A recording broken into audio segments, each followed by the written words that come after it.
Nai-stress o pagod na pagod ka na ba? Gusto ko lang ipaalala sa'yo na kahit gaano ka ka-stress ngayon, wag na wag kang sumuko sa mga pangarap mo. Kailangan mong tandaan parati na magtiwala ka sa progress na nangyayari sa buhay mo. Kahit alam ko na minsan sobrang hirap at sobrang nakakapagod na din talaga. Magtiwala ka sa kakayahan mo. Ang dami mo nang nalagpasan na mga malalaking problema dati. Ngayon ka pa ba susuko? Patuloy ka lang na lumaban.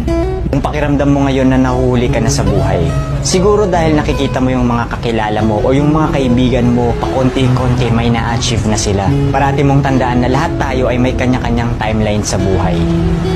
Hindi ka nahuhuli at hindi ka rin naman nauuna. Kung nasaan ka man ngayon sa buhay mo, yan ang lesson at experience na kailangan mong pagdaanan ngayon. Lahat tayo ay may sariling kwento sa buhay na